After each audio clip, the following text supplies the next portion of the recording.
What if the evil that haunts your dreams has a name and a history older than civilization itself?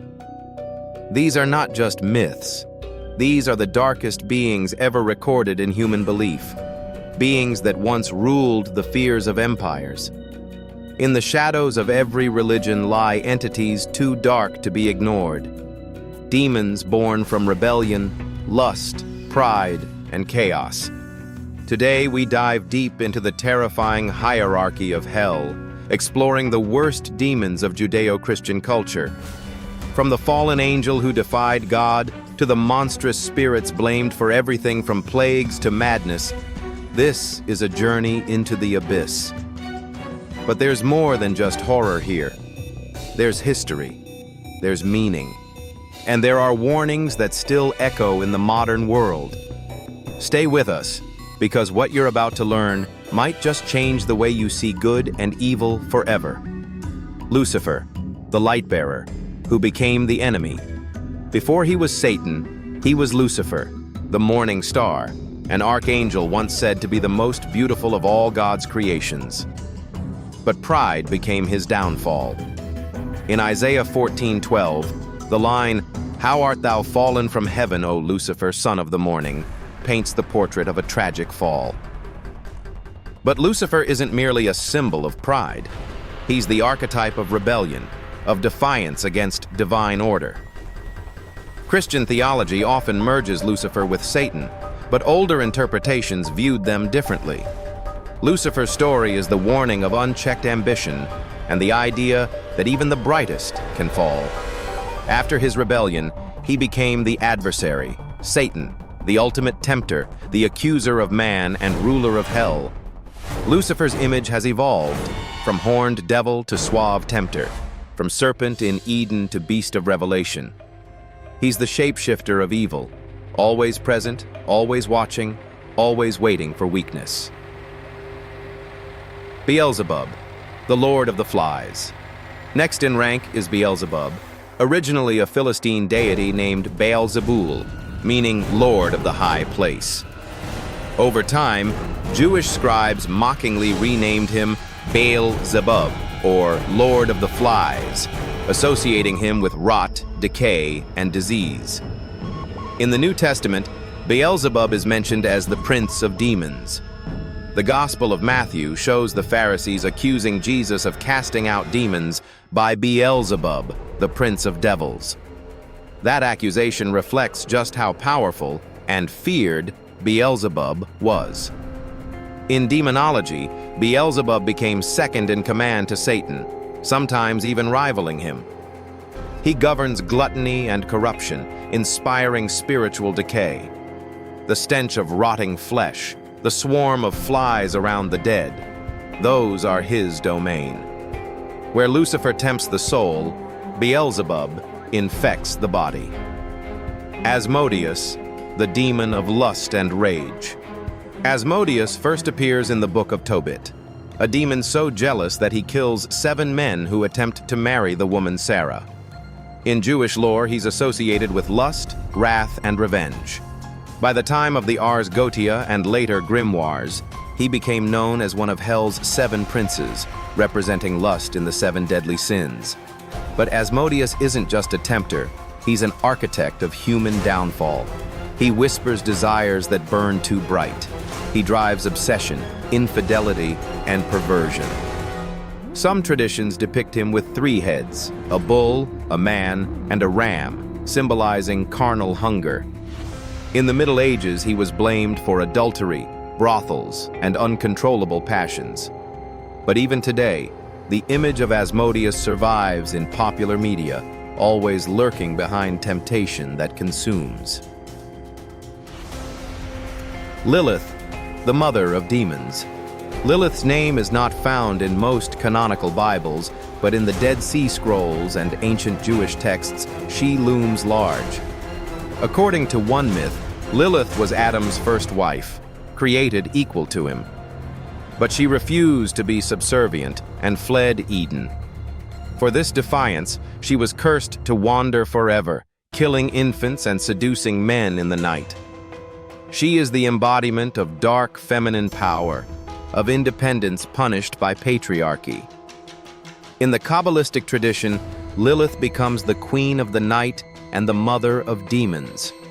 Where other demons tempt or corrupt, Lilith terrifies with autonomy. She's not evil in the traditional sense, but feared because she cannot be controlled. Leviathan, the chaos serpent of the deep. Mentioned in Job, Psalms, and Isaiah, Leviathan is the primordial sea serpent, representing chaos, destruction, and God's dominion over the untamable. Can you pull in Leviathan with a fishhook? God asks Job. Later, Christian demonology transforms Leviathan into a prince of hell who represents envy. He is associated with the mouth of hell, consuming the damned. In some accounts, he is also the gatekeeper between worlds, between the sea of nothingness and the firm ground of existence. Leviathan is not just a demon. He is chaos made flesh, a warning that there are forces in this world that cannot be reasoned with, only feared. Mammon, the demon of greed. Mammon isn't a creature, he's an idea. In the Gospels, Jesus warns, "You cannot serve both God and Mammon." Mammon symbolizes wealth, materialism, and the spiritual decay caused by greed. In later Christian writings, Mammon became a demon, governing bankers, corrupt merchants, and the obsession with gold. During the Industrial Revolution, Mammon was invoked in sermons condemning unrestrained capitalism. Today, Mammon is alive not in myth, but in behavior, in obsession with status, in soulless corporate empires, in the idea that more is never enough.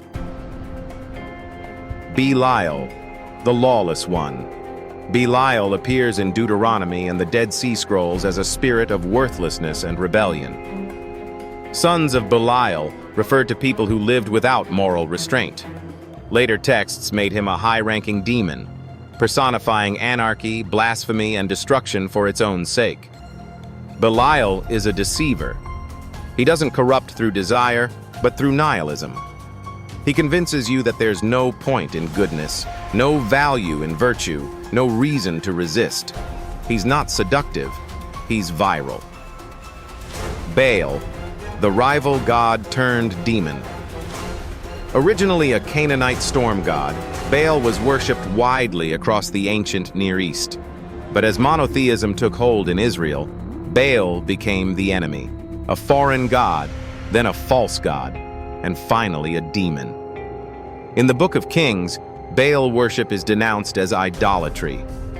Later grimoires transformed Baal into one of hell's leading demons, often depicted with the head of a toad or cat. The demonization of Baal reflects a deeper pattern, how rival gods are recast as devils when belief systems collide. Astaroth, the fallen angel of knowledge. Once an angel of wisdom, Astaroth is now known in demonology as a great duke of hell. He rides a dragon and holds a poisonous serpent. Yet, oddly, he is still associated with knowledge and logic, offering insight into forbidden secrets. He lures with intellect. He tempts scholars and the ambitious, convincing them that knowledge is power, and that power is worth any price. In many ways, Astaroth is the infernal twin of Archangel Raphael. Both heal and teach. One uplifts, the other corrupts. Moloch, the devourer of children. Few demons are as horrifying as Moloch. Originally an Ammonite deity, he was condemned in the Hebrew Bible for requiring child sacrifice. "You shall not give any of your children to offer them to Moloch," God commands in Leviticus. The name Moloch has since become synonymous with the idea of sacrificing innocence for power. He is invoked in political critiques, seen as the spirit of war, industry, or ideology that consumes youth. In literature and film, Moloch is often the representation of mindless sacrifice, the ultimate loss of humanity. What makes these demons so terrifying isn't just their mythology, it's how enduring and adaptable they are. They evolve with culture. They hide behind symbols, ideologies, temptations, and desires. In every era, they've found new ways to influence the human heart. They aren't just creatures of the past. They live in the present, in politics, in greed, in fear, in pride, and most dangerously, in apathy. How do you fight a demon you can't see? One that whispers rather than roars. Across time, scholars, mystics, and theologians have debated the reality of demons. Are they literal beings? Metaphors? Psychological archetypes? Carl Jung saw them as manifestations of the shadow, the parts of ourselves we refuse to acknowledge. The church views them as literal dangers to the soul, and the occult sees them as entities that can be summoned, bargained with, or bound. But all traditions agree on one thing. They represent the darkest parts of the human experience. Lust without love, power without purpose, rage without justice, knowledge without wisdom. And that's what gives them power. The worst demons are not the ones that terrify us, but the ones we invite. Imagine this. You're alone in your room, staring at a screen. A voice inside tells you to scroll a little longer, spend a little more, judge a little harsher, lie a little easier. That's not a demon in a red cloak. That's Mammon, whispering from your phone. That's Asmodeus in your search history. That's Belial in your silence when you should speak. The worst demons don't come with fire and brimstone. They come through the cracks in our will, through the compromises we make every day. The demons of Judeo-Christian culture aren't just monsters. They're mirrors. They show us what happens when divine order collapses, when human weakness is left unchecked. They exist not just in books, but in behavior. Not just in hell, but in the human heart.